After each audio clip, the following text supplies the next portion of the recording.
Hey, Bills Mafia. We know there's only one topic every day. All Bills, all the time. And now Matt Bovee and Sal Capaccio are going really deep, talking Bills all year long, because it's always game day in Buffalo.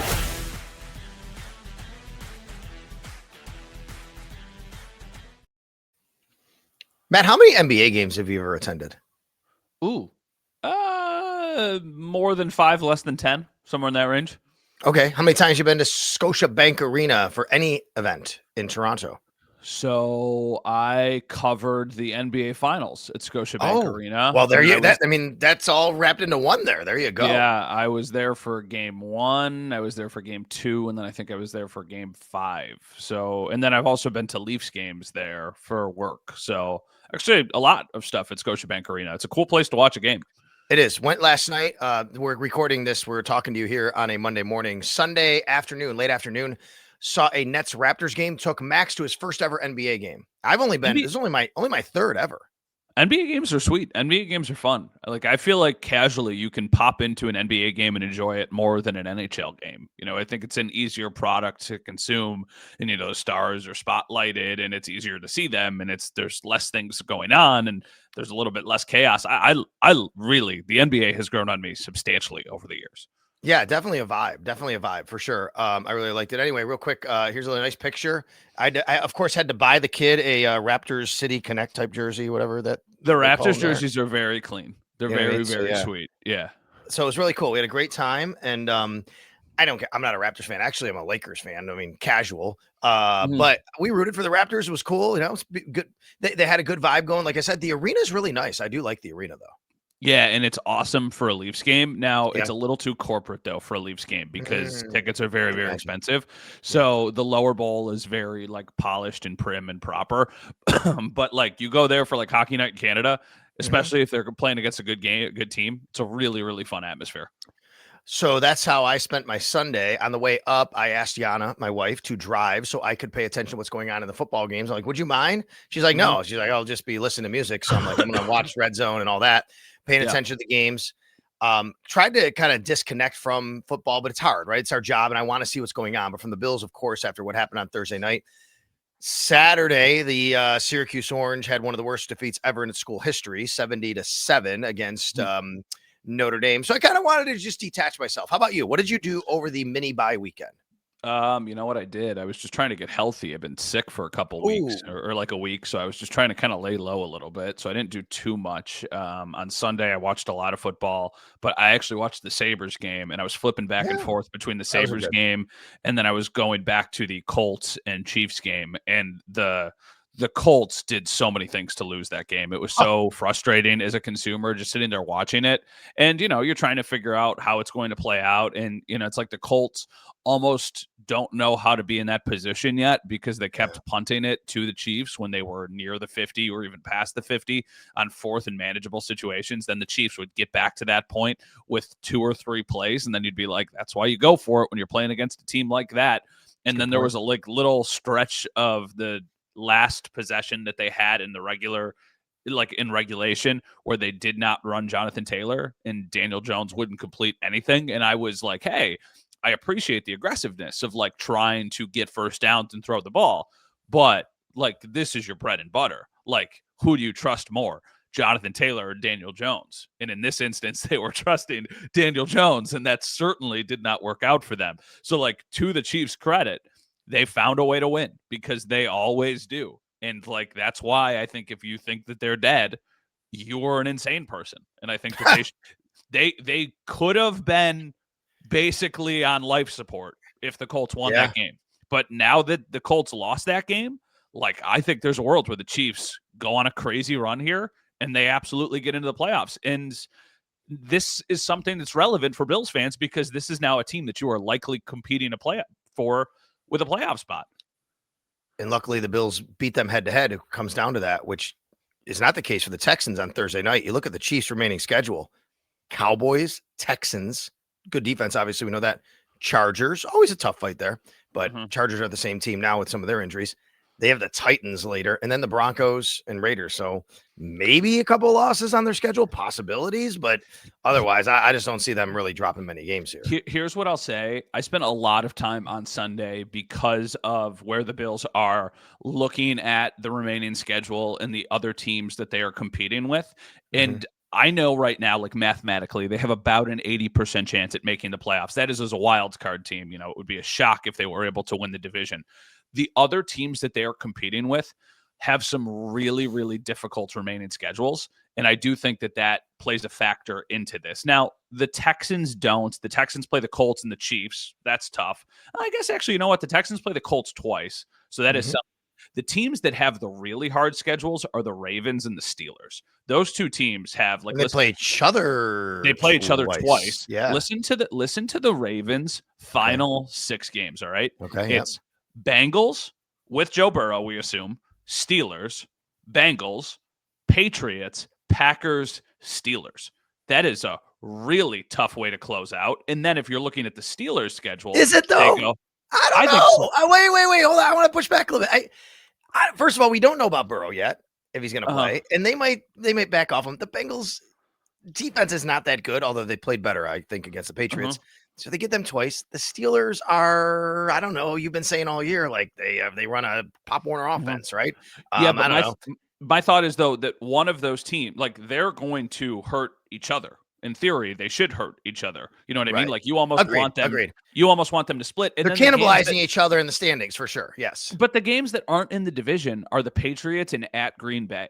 That's a really tough little run. And then for the Steelers, it's also very hard. It's the Bills, it's the Ravens, it's the Dolphins, who I do not think are a pushover right now. No, it's the Lions, the Browns, and then the Ravens. All right. So I think the Steelers is much harder road than the Ravens, which leads you to believe the Ravens are winning that division, right? Which we want to get into all this today.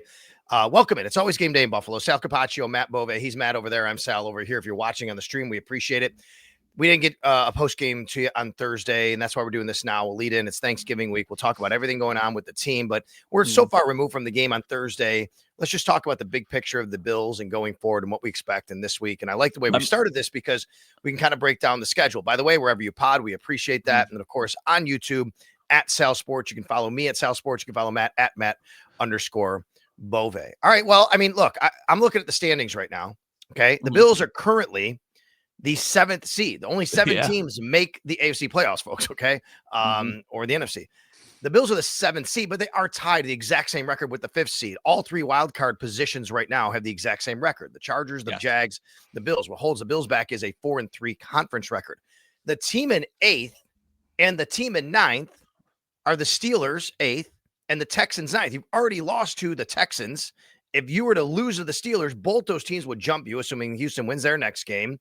And the Bills would suddenly be tied with the Chiefs, where they have a head-to-head, and they'd be basically 9th. Anyway, the point I'm making here is this is a monster game on Sunday for the Bills in the standings. Yeah, it definitely is. And I think for the Bills, they need to respond because they played like trash against the Texans. They really did. Like, there's no way to sugarcoat this. And I have said for weeks and weeks and weeks, I think the Steelers are a good team. I don't think they're a great team. I think that they've got a very good defense, but I do think that this is a game the Bills have to win. Now, here's the thing that's tricky. And, so coming back from Houston, one of the reasons we did not get a pod up was my flight got delayed for 5. My flight got moved from on Thursday night, about an hour before kickoff. I got a notification that my flight had been canceled and I was rebooked on a different flight. Now, it actually was a blessing in disguise temporarily because I was moved from a flight that had a layover to a direct flight from Houston to Buffalo, and I just had to get up earlier. And I was like, okay, I'll live with that. So I get to the airport at 5:30 in the morning after a night game the night before, and my flight ends up getting delayed like 4.5 hours. So then I'm stuck at the airport. I don't ultimately get back, but there was a bunch of other media people on my flight. So for hours, we were sitting there talking about just random things, and then also the Bills. And then Jay Skursky from the Buffalo News brought up a point, and he brought up the Bills' record on the road over the last several years. Since 2023, I believe they're 11-12 on the road compared to 24-3 or 24-4 when they are at home. That's crazy. So when we're talking about a road game coming up, That's the ultimate equalizer. I think if this game was in Orchard Park, I'd say the Bills are going to win this game. I think that they are. But going to a tough environment in Pittsburgh, you're going to have to show us something that you haven't been able to consistently do. And that's go on the road and win against a good to above average football team. Yeah. Why do you think, though? Like, why have the Bills struggled so much on the road versus home? Do you have a theory? I don't. I mean, for a team that, over this regime through McDermott and Bean, and far be it from us right now today and the way this season is going to say anything positive about these guys because everybody's so upset. But throughout this regime, they've just been so consistent, right? That's really been a theme. Doesn't matter on the road, at home, number time of day, prime time. They've lost 3 primetime games this year. That hasn't happened before. For them to have this record on the road really goes back last couple of years, actually, when you think about some of the losses they've had. Why do you think that is? You have a theory? Maybe. I don't know. I really don't know. It's random. Maybe it's because your run game is supposed to travel. That's what I mean. They have a good run game, right? The run game is supposed to be the thing that travels. And like, even in the Texans game, that's not really why they lost. James Cook was pretty good when he touched the ball in that game. So I don't exactly know. I don't know if it's Josh. I don't know if it's the inability to close out games late. I can think of several instances where they've had a chance to win a game at the end and then they have fallen short. And when they're at home, usually that does not happen. Like, it's almost the polar opposites of each other, where against the Bucs, every time they needed to score, they got to score in the second half. And then against the and I know we're talking about very, very different defenses, but then against the Texans, they have multiple opportunities to go down the field and put up points, and they don't. Like, I know we're far removed from the game. When they converted on the hook and ladder on 4th and 27, I was like, they're going to win this game. I was like, they're going to go down the field. They're going to score. They're going to win this game. They're going to go up. And then I was like, and then their defense is going to have 20 seconds to hold the lead, and they're going to get a stop. And then they just continue to shoot themselves in the foot. So I don't know if it's just more of they make the mistakes on the road that they don't make at home, but that might be some of it. It is, and I'm wondering why. And the only theory I can really come up with is because their offense is such a grind, and the only way they can really move the ball effectively and efficiently is running the ball a lot. And we've seen that. When you get in these hostile environments, it makes it even tougher because you have to have checks at the line.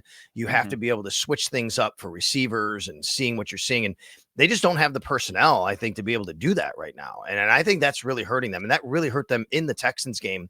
It hurt them getting a play call in late. We know that. It hurt them with Deion Dawkins' false start. We know that. And I think that's where these things show up. When you don't have the people to just kind of you go and you make a play, and I can trust you to win. And we have a loud environment. It doesn't matter. We got to make a check. We're getting the play in late because it's loud. They don't have that time. They don't have those players right now, Matt. They just don't have that. No, they don't. Did you see the Emmanuel Acho breakdown of the game? And I think about that clip. So now if you haven't seen it, I'm not even like a huge Emmanuel Acho fan or anything, but it showed up on my For You Twitter feed, so I watched it. And the one example that he kept showing how Josh Allen needs help in all of the instances where he got sacked, what was happening on those plays. And the one that stood out the most to me was the 3rd and 20 that he highlighted, where the Texans played man coverage, which is like kind of football 101, that in a 3rd and long, you're not playing man coverage because all it takes is like a little mistake to happen. And then all of a sudden you can give up a big play. And it was basically an indictment that the Texans were not scared at all by any of the pass catchers that the Buffalo Bills have. It was basically like, we know we are going to get to you without blitzing, and we are so disrespecting the people you're trying to throw the ball to that we are going to continue to stay in man coverage. And sure as heck, 3 seconds after the ball is snapped, Josh Allen gets sacked with absolutely nowhere to go because all of the guys that he is looking at are completely locked down. And, it's easy. First off, I know now we're going backwards. Josh Allen was not good in this game. I think he was fine. I don't think he was good. I don't think he was terrible. I think the offensive line was really, really bad by their standards in this game.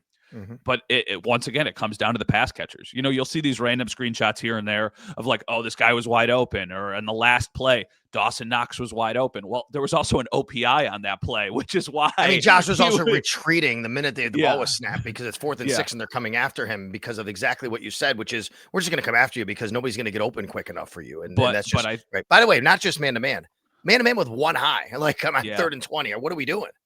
So I think that maybe that, to your theory about why they struggle on the road, is they just don't have guys who win one-on-one matchups right. very consistently. Like, they really don't. And that record that they have on the road is already unimpressive considering they're below 500. But then think about the division they have played in. So we're looking at a sample size from 2023. Those are some patty cake road wins that they've had over the years too, with some games against the Patriots and the Jets and the Dolphins. So it's like, okay, when you play legit opponents, they have not been very good on the road. Oh, well, how about the quarterbacks they've beaten on the road are not good, right? You're right. It's just, you take a list of the quarterbacks they've beaten on the road, and it's not anything super impressive. I mean, they have gone on the road in the past and beaten them Mahomes, right? We've seen that happen in the regular season. But over the last year. Yeah, over the last year and a half, though, really, going back a couple of years, it's just been much more of a struggle. And honestly, like, the league is there's so much parity in this league. I mean, I think Bills fans, we've seen this team really at the top of their game, and you get a little bit spoiled and just kind of expecting that to happen. But I think it's gone a little bit too far the other way, obviously, and it's become way too much of a struggle, which brings us back to this week, which is a game in Pittsburgh after the Steelers lost to the Bears without Aaron Rodgers. Mike Tomlin said he expects Aaron Rodgers to play against the Bills. Now, we all saw last year, Matt, when Josh had what many believe would be something broken in his left hand, right? We don't know for sure. I don't think it was ever revealed like that, but he was on the injury report for quite a while. It was after the Arizona game, week 1. He goes in the end zone, hurts his hand. For the next several weeks, Josh couldn't even hand the ball off when he turned to his right with just his left hand. He actually had to use both hands. So I don't know how much Aaron Rodgers is going to be compromised, but obviously that's going to be a big storyline. But it looks like he is going to play for the Pittsburgh Steelers in this game. Does it change your outlook of the game substantially? Like, I think that you would agree that you would rather play against Mason Rudolph, but I don't think it's like a huge, oh my goodness gracious, Aaron Rodgers at this point is so much better than Mason Rudolph. Like, I certainly think Aaron Rodgers is more dangerous, but I do not know how much it changes on my end. What do you think? Agreed. I want to go to one stat here I'm looking at. Okay.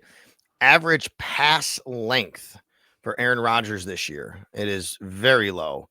They don't throw the ball. He is last amongst all qualifying quarterbacks by a substantial margin. His average pass length through the air is less than 6 yards through the air. His average pass length of if you just took just his completions, I mean, this guy, I got to think this is almost historically low. It's less than 4 yards, which is last amongst all qualifiers. The thing the Steelers just don't do, even more than the Bills don't do, is throw the ball downfield. They never do. They just basically dink and dunk their way as much as possible. And for that reason, I guess you don't need Rodgers to be super healthy. But at the same time, like, what are you really scared of there? Just, play defense. What you're scared of is your offense not being able to travel. And that's what you're scared of. And now if you are without, for sure. But if you're without Spencer Brown too in this game, like, oof. Here's the thing though. The offensive line was not good against the Texans. So it's like, okay, like, if you're taking out a piece of that, like, I still think Spencer Brown is a very, very, very good player, near elite. I don't know how much of it that he was playing hurt and that he just was not able to perform to the level that he's able to.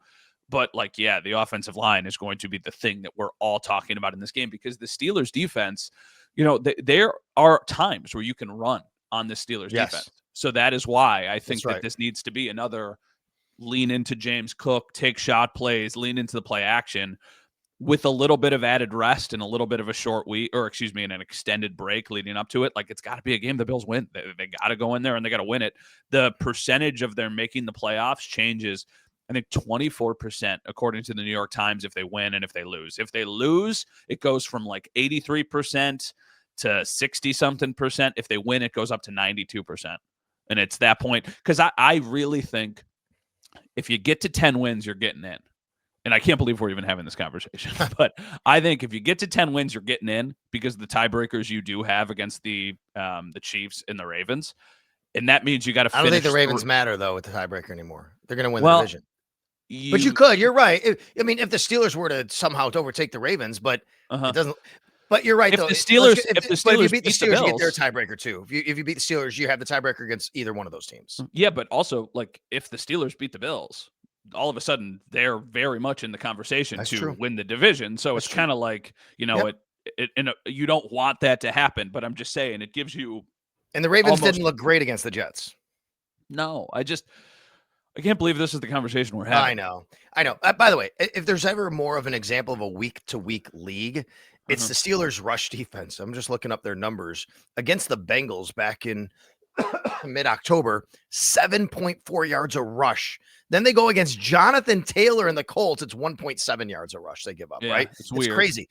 You have been able, teams have been able to run on the Steelers this year. Their defense, their rankings, their metrics are not that great, but neither were the Dolphins. The Bills really couldn't move the ball. I expect Mike Tomlin and the Steelers to say, we are shutting down the Bills' run game. And then they can get after the passer, obviously. We know that. They don't have the kind of ferocious defense all around at every level, I think, that you see that the Texans have.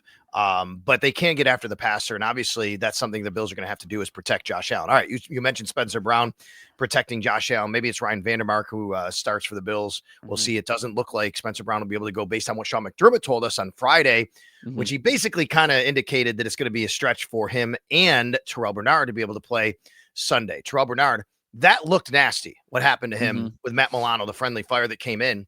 But I actually think, all things considered, him being called week to week and not, oh my God, season ending, that they has to have this surgery because of an arm, is actually good. And look, at Shaq Thompson has done a nice job for them in the middle. I think you could do a lot worse than having a guy like that step in. But that's obviously a notable loss for the Bills as well, as they continue to deal with a lot of injuries. Max Harrison's in concussion protocol. That's something we're going to be watching for this week.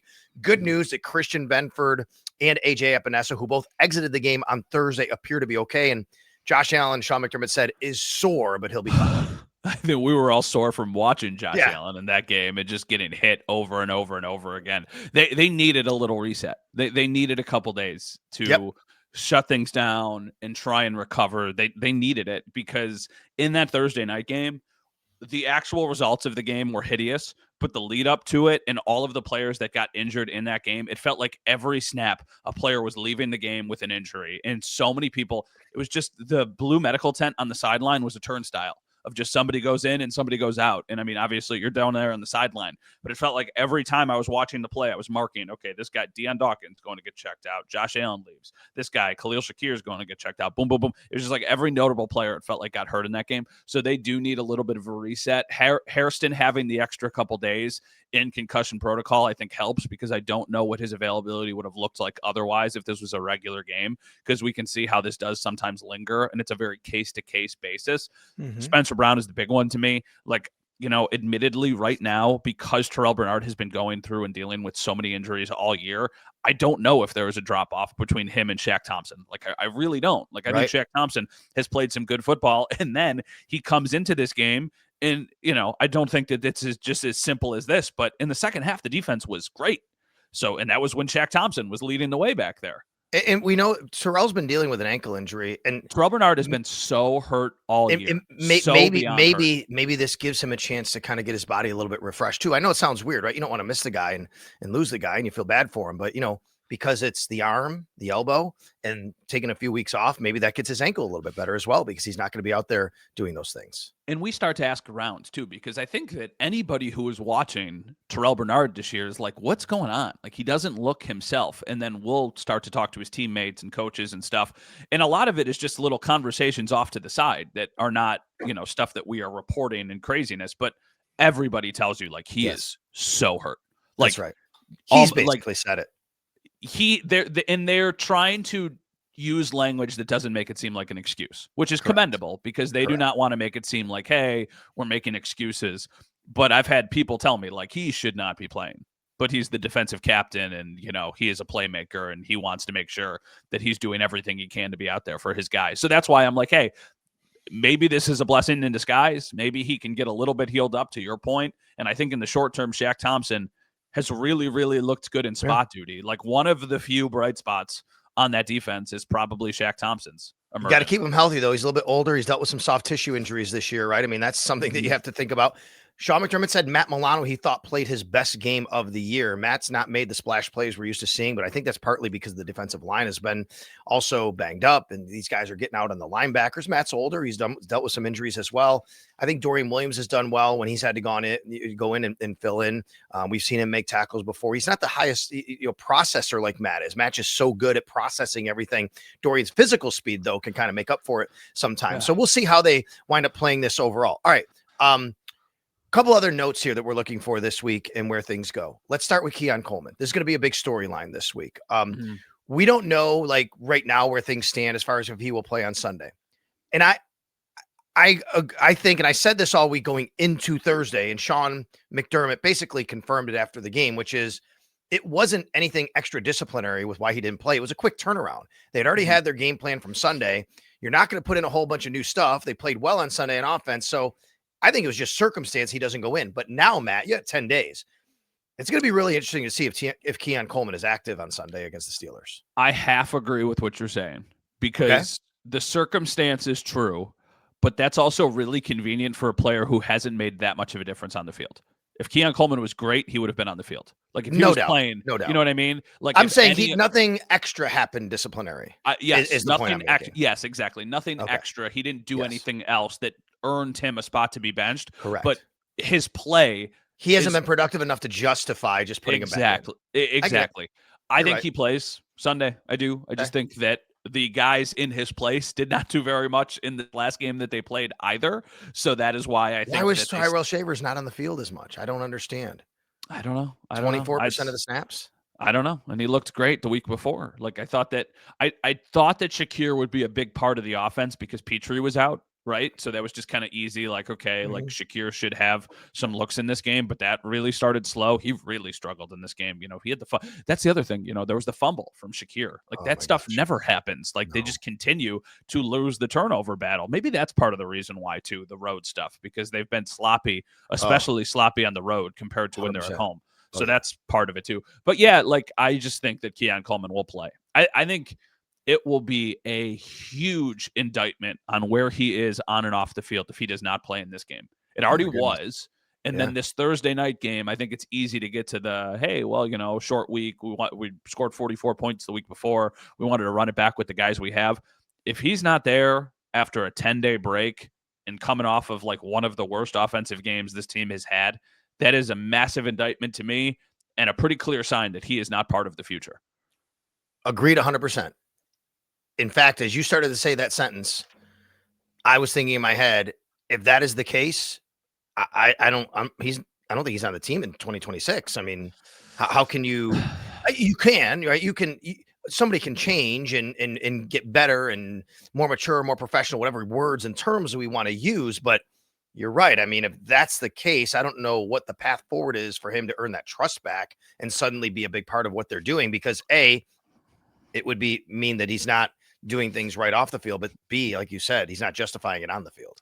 No, I think that we're at an interesting crossroads with Keon Coleman because the easy thing to bring up would be Kaiir Elam, in that they kept Kaiir Elam longer than a lot of people thought they should, and maybe they kind of tanked their return value on a player like that. But there's two. Who, by the way, was waived by the Cowboys over the weekend. Yeah, so people know. But the two notable differences here are, one, Kaiir Elam worked his tail on. Maybe Keon Coleman is doing the same. There were never off the field issues with Kaiir Elam. That guy grinded to try and make it a point. And the second is there even a return value for Keon Coleman right now? And I don't think there is. Like, I don't think a team would be willing to give you anything notable for a player like Keon Coleman this point in his career. Like, I mean, you're talking about a late day 3 pick swap, basically. So I guess what's the difference if you just hold on to him and he is your 5th wide receiver? The other bit of news has been some chatter. Apparently, the Bills are working out Shaq Lawson, old familiar face, Shaq Lawson. I don't know if that means they're going to sign him. They're not going to sign him. And I totally get all the reactions right away. But as I always say, and you don't have to like this, folks, but it's true. This is how most teams operate, which is you're at week 13. If you need a body, you basically pull somebody in who you think can get up to speed quickly.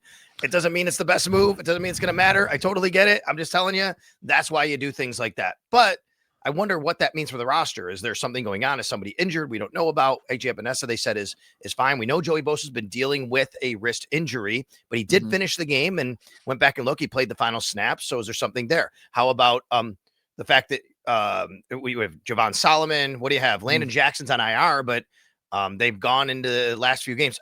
I'll say this. Now that I'm working it through my brain, TJ Sanders has been playing defensive end. Yeah, that's what I mean. Right, at times, and that's not ideal. And even Sean McDermott said, we'd like to just kind of get him back inside. This, more than anything, is another indictment on the defensive line just not being good enough. And they've had injuries, right? Like, their defensive line looks a lot different if Ed Oliver is available and if Dwayne Carter doesn't get season-ending injury and Michael Hoyt is available and, like, all of these guys who have been hurt. So they have that built-in excuse. But, like, this defensive line was the thing that this team was supposed to fix. That is why they used all of their main assets on fixing the defensive line. And it still continues to be an issue. Like, there are times when they get pressure, but it's just like they do not get home nearly enough. And you watch other games and other teams around the league, and it's like, look at that. Like, look at what a pass rush can do for the remainder and the rest of your defense. And it's been way too sporadic. So maybe that's your TJ Sanders point is the most valid thing and the most valid reasoning I've heard since the Shaq Lawson speculation has started. Because it's like, okay, he can do that better than a guy who's not even that position. That's exactly right. I am wondering about when Morgan Fox possibly could be playing. I mean, this is a guy that has had 15 and a half sacks over the last 3 years. And, he's been compared. He was playing the Michael Hoyt role in LA with the Rams, Michael Hoyt, but he's not the same guy. But I mean, he does offer you bigger flexibility and versatility around the line. Yeah, he's bigger, right? And it felt like maybe getting him out there that soon would have been a little. That's why this little bye week is another, the mini bye week is interesting, because I do feel like after the Falcons game, we saw some notable differences. A lot of that was also them just getting healthier in week 6. But I wonder how much things look different when we see them take on the Steelers in a couple days. I was asked this morning on my radio hit on WGR if I anticipated any other notable changes. And the one thing I came to was maybe we start to see even more of Jordan Hancock. I think they still need a little more speed on the field. And that's not, I don't think Jordan Poyer's played terribly. There are times where you go, okay, obviously you'd like him to be faster, more athletic. That's where you miss a guy with a little bit more speed. But Jordan Poyer actually, I think, has been pretty much in position a lot of times. But I would like to see, and I do wonder if the team wants to see a little bit more athleticism with Jordan Hancock as they go forward here. Yeah, I think that's probably a good point. I don't really know if there's anything else notable, just because Dalton Kincaid is the other one we're really watching, right? I mean, Dalton Kincaid really changes this offense as far as what they can do passing. He does. And I mean, when we talk about what his specialty is, it's about beating man coverage and being able to find space. And they have desperately missed that. The 2 games he has missed, and one of them they scored 44 points. They didn't desperately miss it in that game, but they certainly did against the Texans, and that was bad. So having him, I think, would be a notable addition, because right now they just don't have a ton of talent on that side of the ball with their playmakers. They have Josh Allen, who is elite. They have James Cook, who is elite. And then after that, they've got a whole bunch of questions. I thought Dave Naylor from TSN put it so perfectly simply to me after the game. Shout out to Dave. By the way, Dave does a good job, and I don't think he's one of these people that covers the team that people don't know much about. He's up in Toronto, but just give a shout out to Dave. He does a really good job. He comes down from Canada all the time to cover the team, so I'm glad you brought his name up. Yeah, so Dave and I were standing next to each other on the field after the game, and I don't know if you've heard, but I was pretty heated after the game. I was spicy, and I was I saw your video. I saw it, yeah. Oh, well, I was even probably more spicy on TV, and I like my phone was blowing up. But when I finished, Dave looked at me and he goes, "They're an okay football team with a great quarterback." And I was like, it's so funny that you say it so simply like that, because then I started to think about it. I was like, for years, they've been a good football team with a great quarterback, and I think we've seen where that has gotten them. Now I think that they're like an okay team, maybe a slightly below average team with a great quarterback, and there's only so many things that he can cover up. So could they still get hot at the right time? Absolutely. Josh Allen's a freak. And I think that was another part of watching football this weekend, of you look around the league and you see the other teams and you're like, okay, I don't think the Bills are a contender. Find me a team in the AFC that you think is. Because that's the question I would have. It's exactly the other part of the point. You're talking about it. And I'm like, that's right. They're an okay football team with a great quarterback. There's still not this other team out there that's a really, really good team with a great quarterback, right? Yeah, Even the Chiefs have a lot of warts. They can't run the ball really. Yeah, the Chiefs, the Ravens. I mean, like, there's a world where if those teams get in, they're the 5, Yeah. 6, 7 seed, which is Yeah. crazy. You know, you look at the Colts, and like I watched a lot of their game against the Chiefs, and I don't know if they're ready to take the next step. The same thing with the Broncos. Like, if you're playing against Bo Nix in the playoffs, I think you would like your chances of Josh Allen against Bo Nix. And I feel the same way about the Steelers, obviously. And then, you know, the Patriots are the one team that I think is like a really, really good team. You know, we saw what Josh Allen did in his first playoff games. Like, I don't know what to expect from Drake May, and it feels like they lost multiple. Will Campbell got carted off the field in that game. They're starting left tackle. He's gonna miss at least a couple of weeks, apparently, from what Mike Vrabel said while we've been talking here. At least a couple weeks. He said it looks like he's not going to play Monday. It looks like it would at least be a week or two or something. He said something like more than a week or two. I think he said more than a week or two is what I believe he said. By the way, Shane Bowen fired by the Giants defensive coordinator while we've been here as well after what happened. Real quick. Are we gonna? I don't know if we're gonna talk on Wednesday. I guess we are, so we can talk about Thursday's games. But it is Thanksgiving on Thursday. Packers at Lions in the traditional Lions spot. Chiefs at Cowboys at 4:30. Awesome. Do the Cowboys have a chance to beat the Chiefs? Yes, of course they do. I just still think the Cowboys are not good, but yes, but they're proving me wrong by like the game they had on Sunday for sure. I just look at the Cowboys and go, yeah, that's not a good football team. But you know what? Give them credit. They've done some nice things. I feel like a little bit this year. Now, here's the difference. The Chiefs have the pedigree and the Chiefs have the past success. They get the benefit of the doubt, and they should. So I want to make that very clear. They should. I feel a little bit like the Chiefs, like I feel about the Bills. I think they are good enough to beat any team in the NFL and bad enough to lose to any team in the NFL. I like it. I never so the Cowboys, feel like, by the way, maybe. Yeah, that's what I mean. Like the Cowboys, especially at home on Thanksgiving, coming off of the comeback win that they had, but you know, maybe coming off of a high, that's a little crazy. And then the night game, like you want the Bengals to win. Like you just want you really want the Bengals. Is it in Cincinnati or Baltimore? It's in Baltimore. Bengals at Ravens 8:20 on Thursday night. Yeah. Yeah. So there you go. Did T. Higgins get hurt? And then there's a Black Friday game, Bears at Eagles. Yeah, that doesn't mean much for no any of the Higgins did get hurt. I don't know his status. I mean, seriously, Joe Flacco was basically throwing to the guys wearing the stripes in the stands by the end of that game. It was crazy. He was thrown to the jungle. I mean, it was incredible. They had nobody left. I saw a lot of very salty Bills fans online, understanding that it's fair, being like, oh, of course, the Patriots get them with Joe Flacco and without Jamar Chase. And Trey Hendrickson. Guys, the Bills just lost to Davis Mills. Okay. That's right. So like, if you want to play the game of, well, look at who the Patriots have played, you're right. The Bills just lost to Davis Mills. And the quarterbacks they've lost to this year are Davis Mills, Michael Penix, Tua, and Drake May. They've beaten the good quarterbacks. They've lost to the bad ones. They've done it to themselves. Drake May is the outlier. And speaking of Drake May, real quick, the frustrating part about that game for me, the Patriots were 5 of 13 on third down. The Bengals did a nice job, but the 5 they converted were like, oh, 3rd and 10, let's just throw a 13-yard pass. 3rd and 8, let's throw an 11-yard pass. You're like, oh my God, they have them. And it's crazy how they do this. They have these huge plays every week, and you always think there's going to be some regression to it, and it hasn't happened with them. The Patriots haven't even had their bye yet, but just looking ahead this week, they play another game this week. They're at home to the Giants on Monday Night Football. The Giants can play. I mean, we've seen that, but they just can't finish out games. That's what happened to them against the Lions. All right, before we head out of here, last thing from me. Did you watch the Hallmark movie? I did not. No, I know you're in it. No, I didn't. It was Saturday night, right? It premiered. Okay, so I have to tell you a funny story about this. So yes, I'm in it.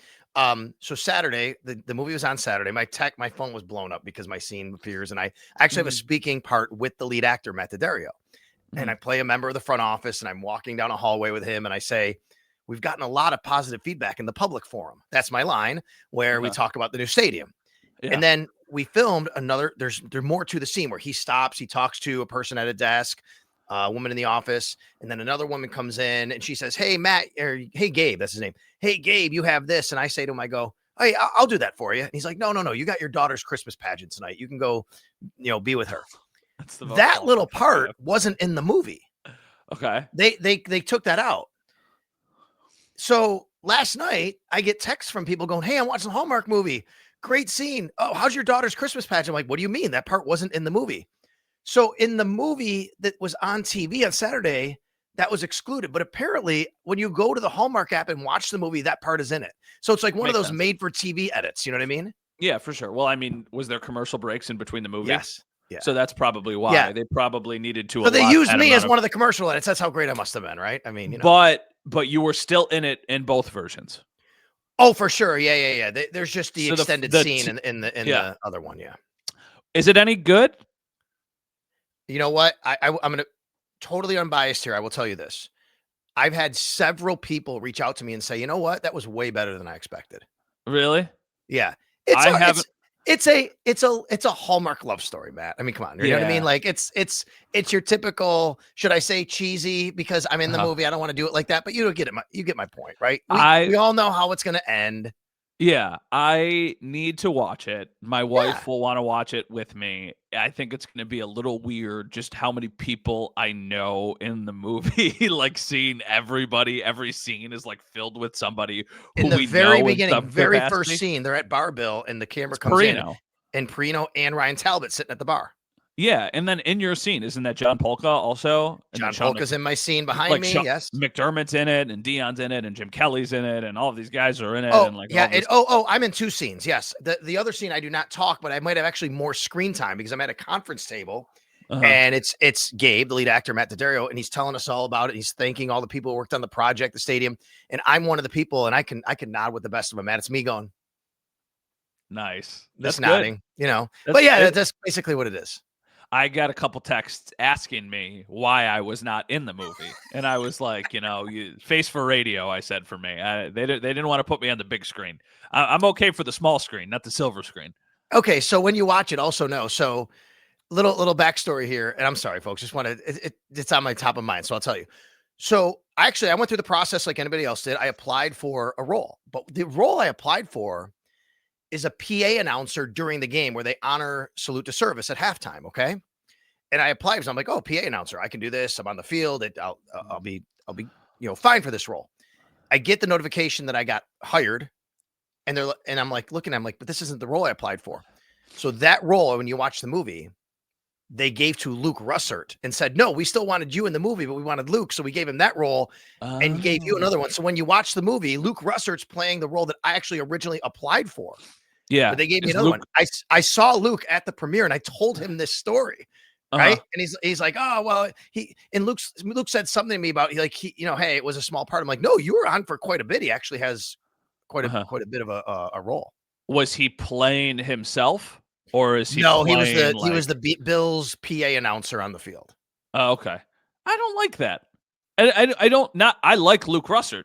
That doesn't make any sense to me of putting somebody who's relatively well known, not in that space, into that role. Like, if he was going to do that, like if they were like, hey, we want Luke Russert in the movie, put him in the movie as Luke Russert. Would you know, though? Would you know if you watch? Do you think the casual fan, I guarantee you, most people have no idea that that's him, like who he is? Guarantee. I don't know. Really? Yeah. Most people are like, who is he? Like when I've told this story to, like, don't know who he is when they look at him. Well, he doesn't do much. He's not involved in politics like he used to or on TV like his dad. Yeah. No, I get that. I just think that a lot of this audience, like obviously people around the country are watching it, but let's not kid ourselves. The vast majority of this audience is in Western New York. And I think in Western New York, everybody knows who Tim Russert is. And then by extension, a lot of people know who Luke Russert is. Correct. Personally. I just don't think they'd know why watching this movie. Oh, that's him. You know what I mean? That's fair. That's fair. That's the part of it. Anyway, go watch it, folks. Matt, go watch it, man. Go to see it. Go and I emceed a Christmas tree lighting on Saturday night, so that is why I could not be watching it. At shout out Town of Niagara Veterans Memorial Park. So that's why I was unavailable for Saturday evening. But I had to count down the lights. 10, 9, 8. Get the people going. Good for you. I'm actually going to be emceeing for the Children's Hospital Patricia Allen Fund tree awards for their trees. People make trees and they give awards out, and that's going to be coming up in a couple of weeks. Those things are really cool, man. Is it still O'Shea or is it switched to Galisanos yet? It's probably Galisanos now. I don't know if I said O'Shea, but anyways, Children's Hospital. But no, I don't know. I feel like it might switch in the new year. Either December 1st or January 1st. I think you're right. Yeah. Okay. Something like that. So we'll see. But either way, hey, all right, folks. We'll do something. Stay with us. Are you going to be a Wednesday? practice Wednesday? I'll be there Wednesday. Yeah. Yeah, we'll do something quick on Wednesday. Okay, sounds good. Thanks a lot to our producer, Mike Robier. Thank you for listening, downloading, subscribing, watching. We will talk to you again on Wednesday. In the meantime, have a great start of your Thanksgiving week.